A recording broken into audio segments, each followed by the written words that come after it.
me, coastal resilience is being able to kind of maintain the ecological and structural integrity of the coastline as best as possible, both the built and natural environment. When I think about resilience, it's both understanding the climate risk and then preparing and finding ways to mitigate your risk and prepare into the future. Sea levels are rising, coastlines are eroding at a faster rate than historically they have been. I think that we're moving into a time in which there will just be much more flux compared that we'll have to actually face in comparison to the way we've been living on the coastlines. So the research we're working on now is to better understand the needs of coastal communities, particularly in the face of climate change.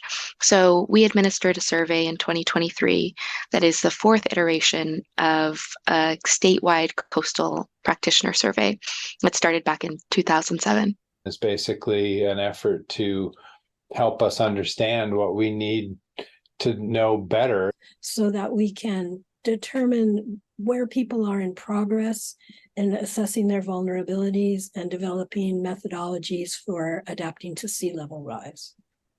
We are taking a lot of things into account, ranging from coastal access to coastal dependent uses and economies, and just quality of life. We really have a big focus on climate change and climate-related coastal hazards. I think that we'll be able to develop better policies and better awareness on the part of the public, because the ocean requires everybody's participation in its saving. If I had to describe the future of the California coasts, I guess the word that comes to mind is contentious. Changing,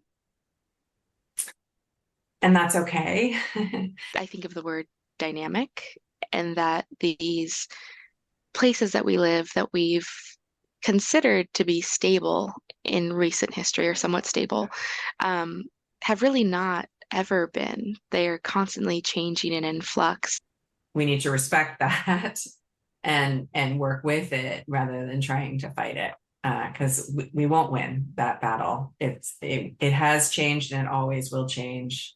You know, we live on a blue planet.